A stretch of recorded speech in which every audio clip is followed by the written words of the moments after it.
हाँ जी students, good evening. बेटे ਆਪਾਂ ਨੈਕਸਟ ਕੱਲ ਦੀ ਕਲਾਸ ਦੇ ਅੰਦਰ ਆਪਾਂ ਨੇ ਬੇਸਿਕਸ ਕੰਪਲੀਟ ਕਰ ਲਏ ਸੀਗੇ। बेसिक्स अपने हो गए सीगे। सेल थ्योरी डिस्कस कर लिया, सेल प्रिंसिपल डिस्कस कर लिया अपने, ठीक है। कुछ साइंटिफिक डिस्कवरीज डिस्कस कर लिया सीगियां। फिर उस तो बाद totipotency, flow of information discuss कर लिया सीगा एंड प्रोकैरियोट ते यूकैरियोट सेल दी डेफिनेशंस भी देख लिया सी। यस, अज बेटे आपां कोर ऑफ प्रोकैरियोटिक सेल है जिहड़ा वो डिस्कस करांगे, ठीक है। आई clear with you on with the prokaryotic cell define मैं कल ही करता सीगा। प्रोकैरियोटिक सेल दे अंदर दो वर्ड्स ने। प्रो मतलब एंशिएंट, ठीक है। कैरियोटिक या कैरियोट दा मतलब होंदा न्यूक्लियस, जिहदे अंदर न्यूक्लियस एक एंशिएंट फॉर्म दे अंदर प्रेजेंट होए, यानी कि द प्रिमिटिव ਜਿਹੜੇ ਸੈਲਸ ਨੇ ਅਰਥ ਦੇ ਉੱਪਰ, ਜਾਂ ਜਿਹਨੂੰ ਆਪਾਂ ਵਨ ਐਨਵੈਲਪ ਸਿਸਟਮ ਵੀ ਕਹਿ ਸਕਦੇ ਆ, ਉਹਨੂੰ ਆਪਾਂ ਕੀ ਕਹਿੰਦੇ ਆ? ਪ੍ਰੋਕੈਰਿਓਟਿਕ ਸੈਲ ਕਹਿੰਦੇ ਆ, ਠੀਕ ਹੈ। ਦ primitive form of cells on earth, one, they are also known as one envelope system. One envelope का मतलब की है, या सिंगल एनवेल्प सिस्टम। ਇਹਦੇ अंदर देखो आ एक सेल है, इस सेल ਦੇ अंदर ही सारे फंक्शंस परफॉर्म हो रहे हैं, ठीक है। ਇਹਦੇ ਕੋਲ ਕੋਈ ਸੈਪਰੇਟ ਇਹੋ ਜੀ ਆਰਗੇਨੈਲੀ ਪ੍ਰੈਜ਼ੈਂਟ ਨਹੀਂ ਹੋਊਗੀ ਜਿਹਦੇ ਉੱਪਰ ਇੱਕ ਸੈਪਰੇਟ ਲੇਅਰ, ਜਿਹਨੂੰ ਆਪਾਂ ਜਿਵੇਂ ਆਪਾਂ ਤੁਸੀਂ ਕਲਾਸ 9 ਚ ਤੁਹਾਨੂੰ ਯਾਦ ਹੈ ਆਪਾਂ ਨੇ ਨਿਊਕਲੀਅਸ ਪੜਿਆ, ठीक है। यूकैरियोटिक सेल दे अंदर अपन ने क्या भी प्लांट सेल या एनिमल सेल, न्यूक्लियस है जिहड़ा इहदे बाहर दो लेयर्स प्रेजेंट ने। माइटोकॉन्ड्रिया है जिहड़ा इहदे कोल दो membrane, outer envelope, outer membrane, inner membrane दो प्रेजेंट ने। कईयां दे अंदर आपां single outer envelope, single membrane भी पढ़ के आने हैं, ठीक है। लेकिन ਇਹਦੇ ਕੋਲ ਐਵੇਂ ਦਾ ਕੋਈ ਸਿਸਟਮ ਨਹੀਂ ਹੈ ਕਿ ਜਿਹੜੇ ਇਹਦੇ ਅੰਦਰ ਸਬ ਪਾਰਟਸ ਨੇ ਉਹਨਾਂ ਦੇ ਉੱਪਰ, ਸਬ ਪਾਰਟਸ ਮਤਲਬ ਇਹਦੇ ਵਰਕਰਸ, ਇਹਦੀਆਂ ਆਰਗੇਨਲਸ, ਉਹਨਾਂ ਦੇ ਉੱਪਰ ਕੋਈ ਐਨਵੈਲਪ ਪ੍ਰੈਜ਼ੈਂਟ ਨਹੀਂ ਹੈ। ਸਿੰਗਲ ਐਨਵੈਲਪ ਇਜ਼ ਹੇਅਰ, ਸਿਰਫ ਇੱਕ ਆਊਟਸਾਈਡ ਹੈ। मतलब ਐਵੇਂ ਲਗਾ ਲਓ ਕਿ ਇੱਕ ਘਰ ਹੈ, ਇੱਕ रूम है, सिर्फ ਉਹਦੀ चार दीवारी है, ਉਹਦੇ ਅੰਦਰ ਜੋ ਵੀ ਤੁਸੀਂ ਕੰਮ ਕਰਨਾ ਹੈ ਉਹ ਓਪਨਲੀ, ਕਿਚਨ ਵੀ ਓਪਨ ਚ ਪਈ ਹੈ, ਉਹਦੇ ਵਿੱਚ ਹੀ ਬੈਡਰੂਮ ਹੈ, ठीक है।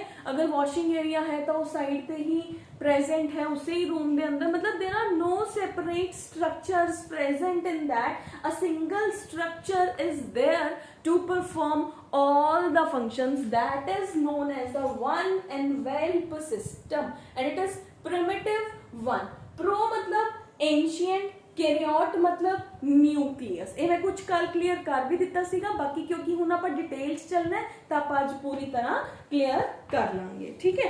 हुण अपने कोल आ जाओ बेटे, नेक्स्ट साइज एंड फॉर्म। पहले आपां बेसिक्स ऑफ प्रोकैरियोट ही देखदे हां। हुण मैं प्रोकैरियोट दे बेसिक्स दे अंदर कहा कि यह वन एनवेल्प सिस्टम है, a primitive on the earth present है, ਇਹਦੇ अंदर कोई मैम्ब्रेन बाउंड स्ट्रक्चर्स प्रेजेंट नहीं ਹੁੰਦੀਆਂ। ਤਿੰਨ ਗੱਲਾਂ ਕਹੀਆਂ। ਹੁਣ ਚੌਥੀ ਗੱਲ ਸੁਣੋ प्रोकैरियोट सेल ਬਾਰੇ ਹੀ। ਜਿਹੜਾ प्रोकैरियोट सेल है ਇਹਨਾਂ ਦੀ ਇੱਕ बेसिक स्ट्रक्चर ਆਪਾਂ फॉलो ਕਰਾਂਗੇ। यूकैरियोट ਦੇ अंदर भी ਐਵੇਂ ਹੋਊਗਾ, बेसिक स्ट्रक्चर ਆਪਾਂ फॉलो ਕਰਾਂਗੇ, लेकिन उस तो बाद size and shape can be varied. Size and shape can be varied कि मान लो कोई एक बैक्टीरिया है ए, ओदा साइज है ए, बी बैक्टीरिया का साइज थोड़ा जा बड़ा हो सकता है। एक बैक्टीरिया है ए, ओदी शेप है राउंड, एक बैक्टीरिया है बी, ओदी शेप हो सकती है रॉड, लाइक दिस, ठीक है। Different shapes and different sizes are there but they will follow the basic prokaryotic structure. Am I clear? हुण देखो अगर आप फॉर्म्स की गल करांगे, स्ट्रक्चर्स की गल करांगे, तां फॉर्म्स ने ਜਿਹੜੀਆਂ प्रोकैरियोट कई फॉर्म्स के अंदर एग्जिस्ट कर सकते, पर स्ट्रक्चर की गल कर रहे हैं ना, फॉर्म्स ऑफ प्रोकैरियोटिक सेल्स। ठीक है, prokaryotic cell can be there in coccus form, rod shape, ठीक है, coccus shape, rod shape, vibrio shape and spiral shape. इस तो इलावा अपने कोल कुछ और भी होंगे ने, बर्डेड फॉर्म, ठीक है, and we have is some mycelial type of the form, stalked forms, ठीक है, बट अपनी एनसीईआरटी के अकॉर्डिंग ये चार शेप्स अपन ने करी। कोकस, कुछ बैक्टीरिया गोल फॉर्म चो, ठीक है, अगर वो सिंगल गोला है तो मोनोकोकस, दो गोले जुड़े हुए ने बाइकोकस, डिप्लोकोकस, ठीक है, ज्यादा है टेट्रा, चार ने टेट्राकोकस, ज्यादा ने चेन बना रहे ने तो स्ट्रेप्टोकोकस। आप बैक्टीरिया के नाम भी पढ़ते हैं ना, स्ट्रेप्टो, डिप्लो, ठीक है, तो उन्होंने ना अगर गोल शेप है तो इवें होंगे। रॉड शेप, रॉड मतलब कुछ इस तरीके से, बेसिलस, दिस इज बेसिलस, मोनोबेसिलस दो ने, डिप्लोबेसिलस, ठीक है, ओके, तो ये भी सेम टू सेम स्ट्रिंग या रॉड भी बना सकते हैं, जिन्हों आप कहते हैं स्ट्रेप्टोबेसिलस। 1 2 3 4 स्ट्रेप्टोबेसिलस, चेन बनाती। विब्रियो कॉमा, इस तरीके का बैक्टीरिया, कॉमा, विब्रियो कॉलराई जो कॉलरा कॉज करता है। बेसिलस दी एग्जांपल रॉड शेप दे अंदर है, we have is lactobacillus, clear. Spiral shape, we have is when the bacteria is in this shape, that is called as spiral shaped bacteria. The different shapes are there. Basic structure will be similar, but shapes could be different. Sizes could be different. Different bacteria can be there in the different sizes and different shapes ਦੇ ਅੰਦਰ bacterias ਨੇ ਜਿਹੜੇ ਉਹ ਹੋਣਗੇ। Clear है? First is. Second ਆ ਜੋ ਬੇਟੇ,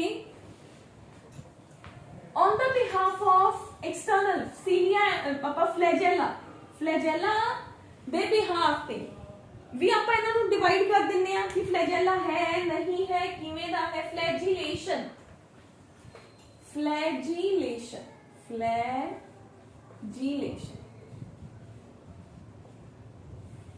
ਫਲੈਜੀਲੇਸ਼ਨ ਕੀ ਹੁੰਦਾ ਬੇਟੇ, ਜਿਵੇਂ ਮੰਨ ਲਓ ਆ ਸੈੱਲ ਹੈ,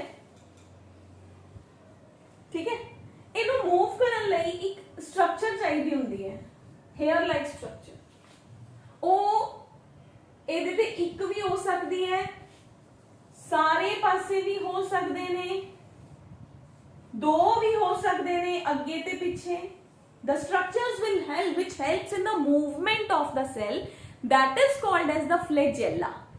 ਹੁਣ ਉਹ flagella हर एक के ऊपर सेम तो नहीं होंगे ना, किसी बैक्टीरिया के ऊपर वो फ्लैजेला एक होगा, किसी के ऊपर वो दो होंगे, किसी के ऊपर होंगे ही नहीं, तो ओदे बिहाफ ते आपां इन्हां नूं डिवाइड कर दिंदे हैं, ठीक है, on the behalf of the external structure that is flagella.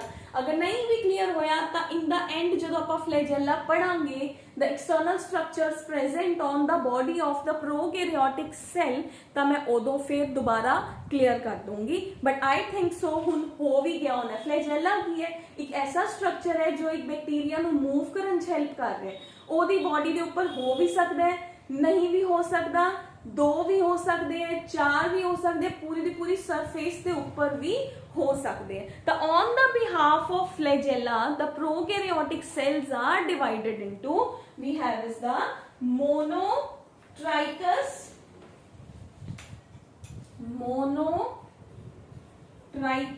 Mono मतलब सिंगल, ट्राइकस मतलब हेयर लाइक स्ट्रक्चर। लो जी, सिंगल फ्लैजेला, क्लियर। एट्राइकस है ही नहीं, atrichous, no flagella will be there, that is like this. हुण उसके बाद आ जाओ amphitrichous, I have is trichous. Amphi word का मतलब ही होंगे दो साइड्स से, एम्फी मतलब on the both sides, 1 and 2, amphi ट्राइकस। फिर आ जाओ बेटे नेक्स्ट सीफेलोट्राइकस, सीफेलो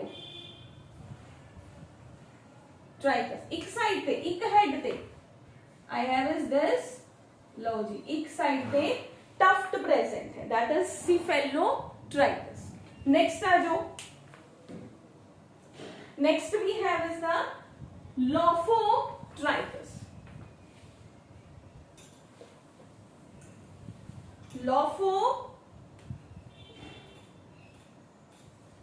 लोफोट्राइकस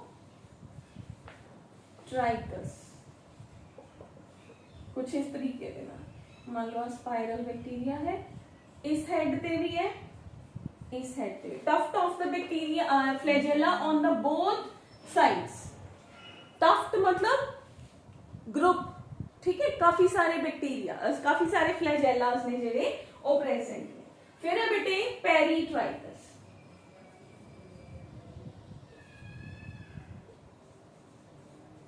पेरी मतलब on all the sides of the bacteria, ठीक है, पेरीट्राइकस।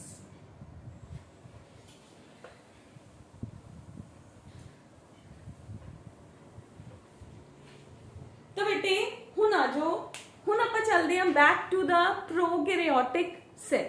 क्लियर, हुन आपां नूं ये पता चल गया कि प्रोकैरियोटिक सेल ने जिहड़े ओ डिफरेंट फॉर्म्स दे अंदर हो सकते ने। प्रोकैरियोटिक सेल ने जिहड़े उन्हां दे उपर जिहड़े फ्लैजेला ने ओ हो भी सकते हैं, नहीं भी हो सकते, 2 भी हो सकते हैं, 4 भी हो सकते हैं, आपां नूं ये सब पता चल गया। हुण आपां ने किहा कि जिहड़ा प्रोकैरियोटिक सेल है वो 1 एनवेल्प सिस्टम है, जिहड़ा वो हैगा, यानी कि कोई बॉडी के अंदर सारे फंक्शंस हो रहे हैं। Clear, now the next is the structure of a prokaryotic cell, यानी कि बैक्टीरियल बॉडी। आप बैक्टीरिया की स्ट्रक्चर डिस्कस करांगे, ठीक है। तो सब तो फर्स्ट है बेटे स्ट्रक्चर, यानी कि या स्ट्रक्चर ऑफ, या we are discussing the bacterial cell, और I can write over here is bacterial cell. Now, the first one is coverings or the cell envelope. जो सेल एनवेल्प है, सेल एनवेल्प का मतलब वो स्ट्रक्चर जिन्हें cell नू चारों पासियों दी ढकिया होया है, that is called as cell envelope. Bacteria के केस च मैं सेल एनवेल्प नू अगर कहा तो 3 टोटल लेयर्स होंदियां ने, 3 पार्ट्स के अंदर वो डिवाइडेड है। If this is the bacterial cell, 1 layer, layer number 2,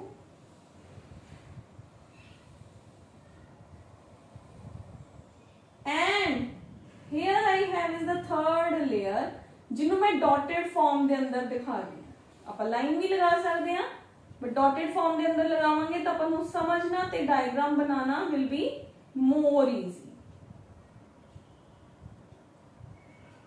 ये थोड़ा होमवर्क है बेटे, तुमने सब ने आज बैक्टीरियल सेल की डायग्राम चाहे अपनी क्लास च कंप्लीट होए चाहे ना होए, बट तुसी you have to search the diagram from the Google अगर थोड़े कोल बुक्स नहीं है, and make the diagram of the prokaryotic cell। सब तो फर्स्ट स्ट्रक्चर डिस्कस कर रहे हैं आप यदि, दैट इज सेल एनवेल्प, ठीक है, दिस इज सेल एनवेल्प। अब पूरा किए this whole is cell envelop, ठीक है। मैं की बनाया डॉट डॉट डॉट, एक लाइन ते दूसरी लाइन, यही है। मैं अगर इन्हों बाहर कट के दिखा देता, ये 3 चीजा ने, मैं लेबल कर रही हूं। First cell envelope is divided into, ठीक है, outer slime layer that is also called as capsule, outer slime layer और कैप्सूल, स्लाइम लेयर और capsule. Second one, this one is cell wall. देखो बेटा सेल वॉल जनरली सारे bacterial cells के कोल present है, कुछ एक मतलब जनरली आप इको ही है माइकोप्लाज्मास, उन्हां दे कोल सेल वॉल प्रेजेंट नहीं होंदी। That is the exception in case of the prokaryotic cell, that we have some form of bacteria such as mycoplasmas, they lack the cell wall, that is the exception in prokaryotic cell। ठीक है, तो अपने को cell wall PPLO mycoplasma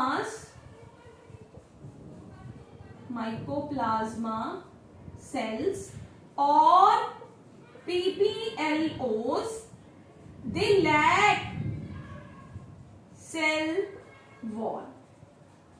cell wall की है इस slime layer तो नीचे वाली लेयर है। स्लाइम लेयर करदी की है, स्लाइम लेयर एक चिपचिपी लेयर है जो कि ग्लाइकोकेलिक्स नाम दे सबस्टेंस दी बनी हुई है, which is made up of glycocalyx, जो कि बैक्टीरियल सेल ਨੂੰ ਸਰਫੇਸਿਸ ਦੇ ਨਾਲ ਐਡਹੀਅਰ ਹੋਣ ਚ ਚਿਪਕਣ ਚ ਹੈਲਪ ਕਰਦੀ ਹੈ and it also protects it from the enemies.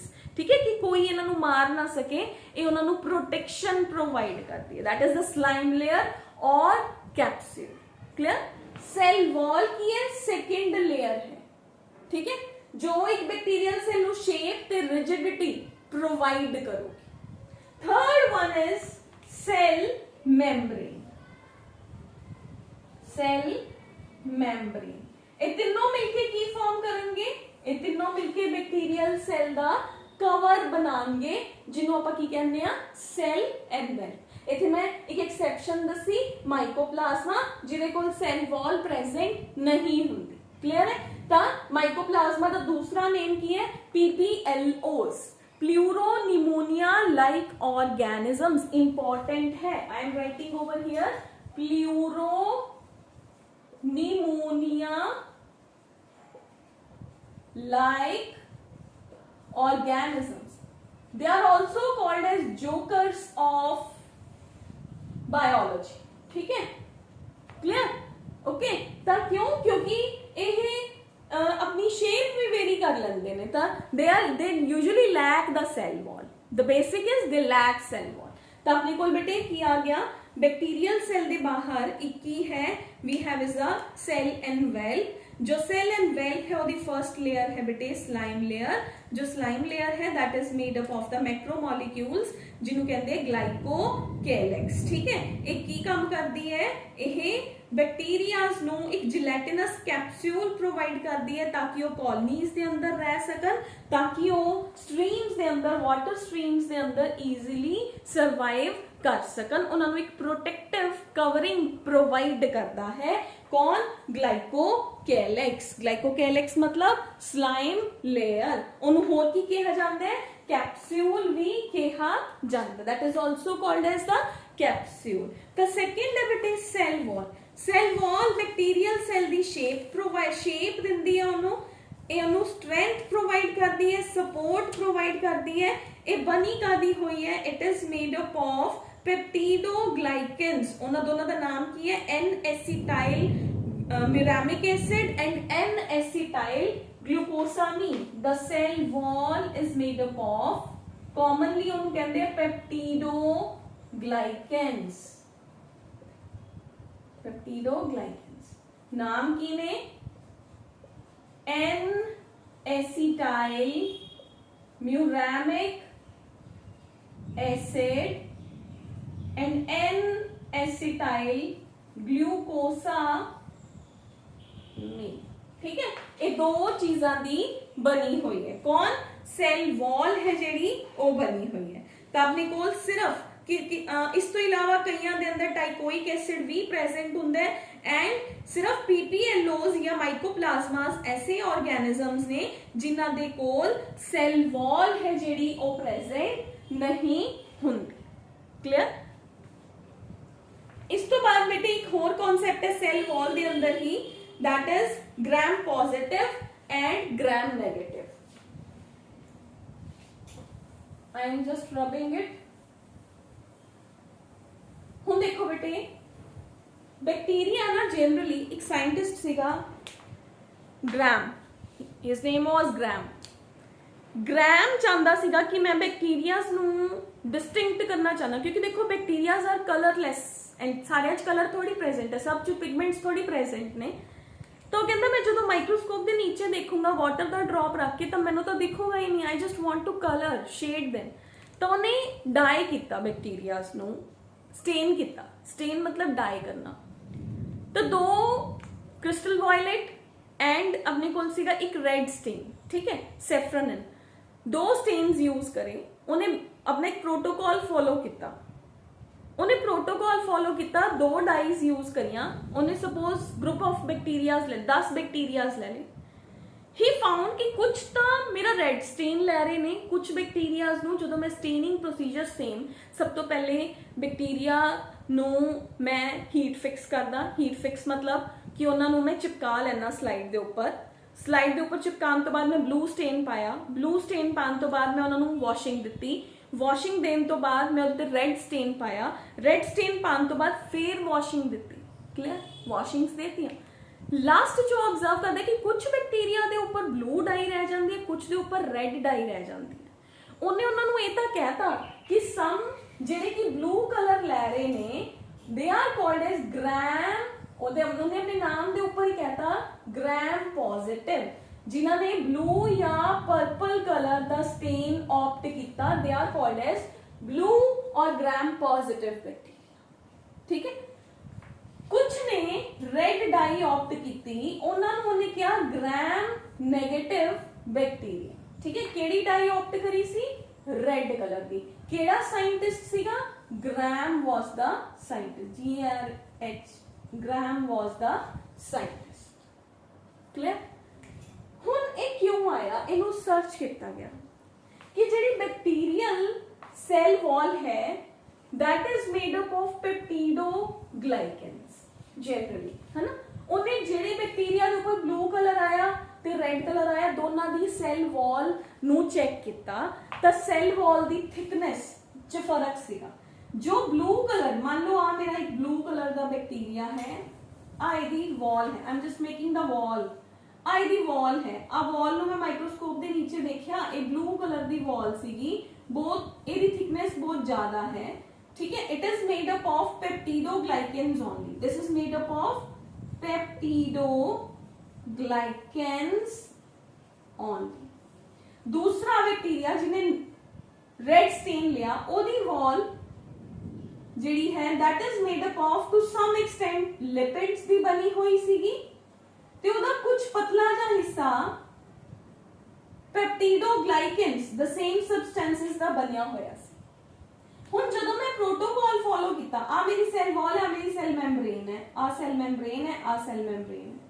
मैं डाई पाई, ब्लू डाई, वो अंदर चली गई वॉल दे, इत्थे आ गई। मैं वॉश किया, डाई निकली नहीं, पर मैंने दिखी भी नहीं।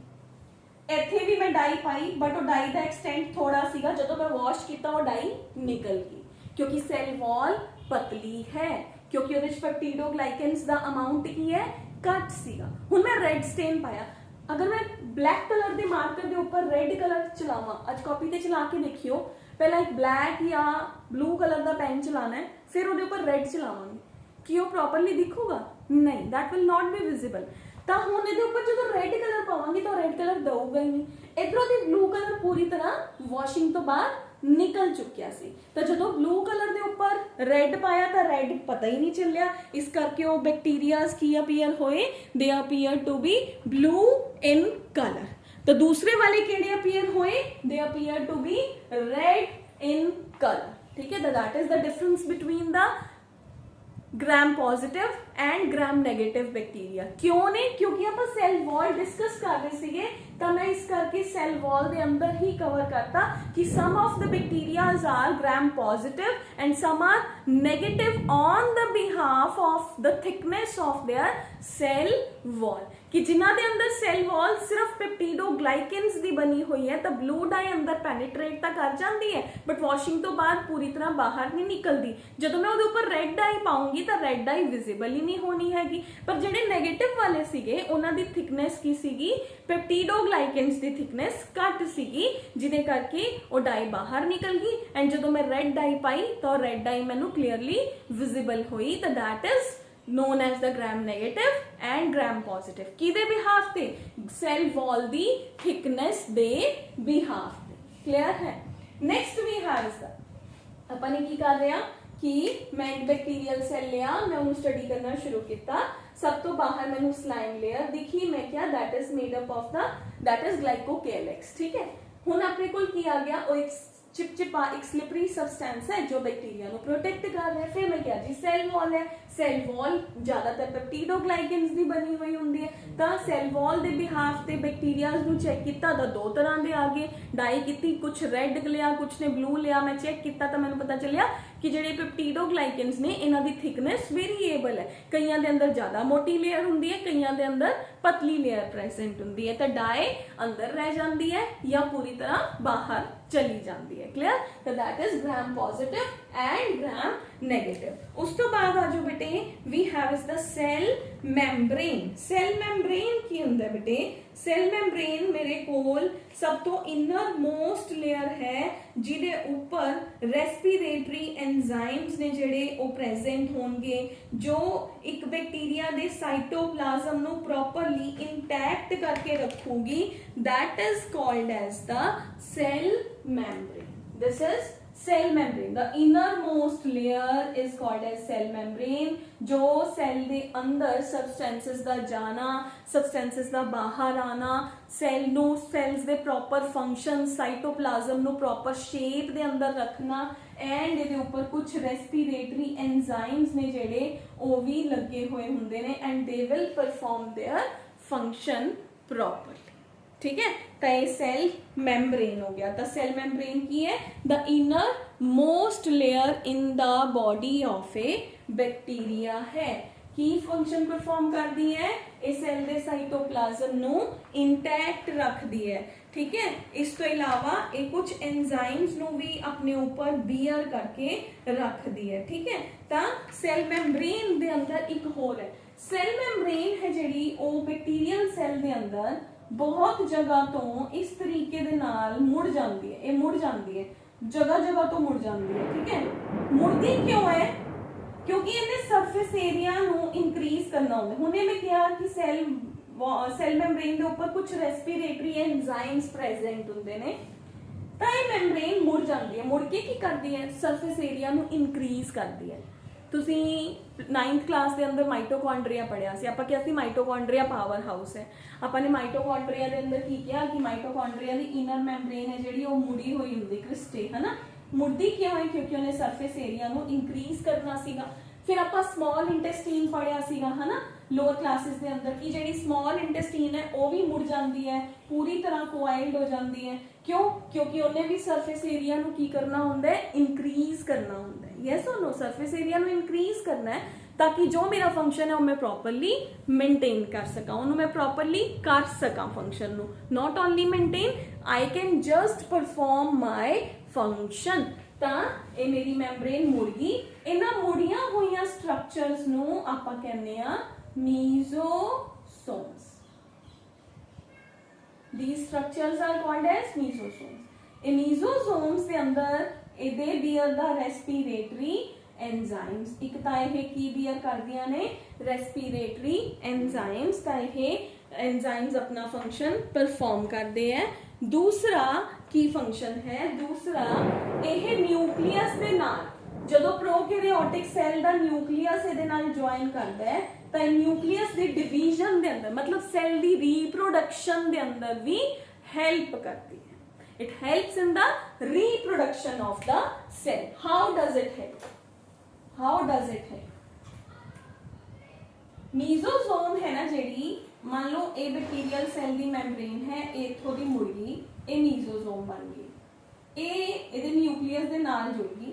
ਮੀਜ਼ੋਸੋਮ ਪਹਿਲੇ ਹੀ ਆਪਣੇ ਆਪ ਨੂੰ ਇੱਥੇ ਲਓ ਜੀ ਫਸਟ ਪਹਿਲੇ ਜੁੜੀ, ਫਿਰ ਦੂਸਰਾ ਆ ਗਿਆ ਕਿ ਇਹਨੇ ਆਪਣੇ ਆਪ ਨੂੰ ਦੋ ਪਾर्ट्स ਦੇ ਅੰਦਰ ਡਿਵਾਈਡ ਕਰਤਾ।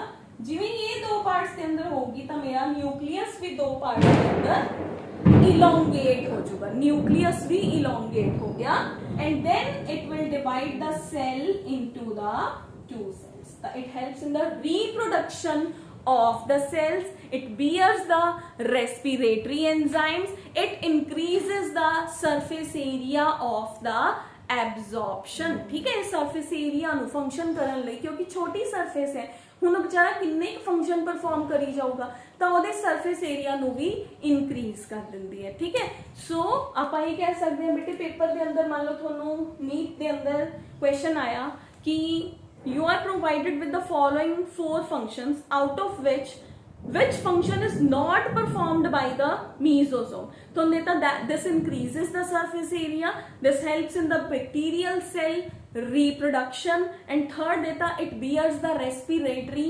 enzyme। fourth कोई भी function देता it helps in excretion। ठीक है, तो ਆਪਾਂ fourth function ਨੂੰ ਕਹਿ ਦਾਂਗੇ ਵੀ ਇਹ ਆਪਾਂ ਨਹੀਂ ਪੜਿਆ ਹੋਇਆ ਤਾਂ by option we can cut off ਦਾ, ਤਾਂ ਆਪਾਂ ਨੂੰ ਹਰ पार्ट ਦਾ फंक्शन है ਜਿਹੜਾ ਉਹ ਪਤਾ ਹੋਣਾ ਚਾਹੀਦਾ ਹੈ। ਤਾਂ ਮੀਜ਼ੋਸੋਮ ਕੀ ਹੋਗੇ, they are the infolds of the cell membrane that bears the respiratory enzymes that increases the surface area of the absorption that helps in the reproduction of the bacterial cell।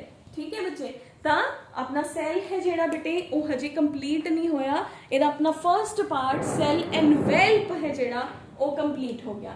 ਇਸ ਤੋਂ ਬਾਅਦ ਆਪਣਾ ਰਹਿੰਦਾ cytoplasm and nucleus and external appendages. ਠੀਕ ਹੈ, ਜ਼ਿਆਦਾ ਇਕੱਠਾ ਕਰਾਂਗੇ ਫਿਰ ਬੈਕਟੀਰੀਅਲ ਸੈੱਲ ਸਮਝ ਨਹੀਂ ਆਣਾ। ਡਾਇਗਰਾਮਸ ਵੀ ਚਾਹੇ ਤੁਸੀਂ ਜਿੰਨੇ ਪਾਰਟਸ ਹਜੇ ਮੈਂ ਕਰਾਏ ਹੈ ਇੰਨੇ ਹੀ ਕਰ ਲਿਓ, ਹਜੇ ਆਪਾਂ ਇੰਟਰਨਲੀ ਇਹਨੂੰ ਫਿਲ ਕਰਾਂਗੇ। ठीक है, ਇਹਦਾ ਸਾਈਟੋਪਲਾਜ਼ਮ ਬਣਾਵਾਂਗੇ, ਇਹਦੇ ਅੰਦਰ ਸਾਈਟੋਪਲਾਜ਼ਮ ਤੋਂ ਇਲਾਵਾ ਜੋ ਵੀ ਛੋਟੇ ਛੋਟੇ ਪਾਰਟਸ ਪ੍ਰੈਜ਼ੈਂਟ ਨੇ ਉਹ ਬਣਾਵਾਂਗੇ, ਬਟ ਫਿਲਹਾਲ ਇੱਥੋਂ ਤੱਕ try to understand cell envelope only. ਠੀਕ ਹੈ, ਸੈਲ ਐਨਵੈਲਪ ਨੂੰ ਅੰਡਰਸਟੈਂਡ ਕਰੋ, then we will move on with the next parts of the prokaryotic cell। जो doubts होए you can ask me। Thank you।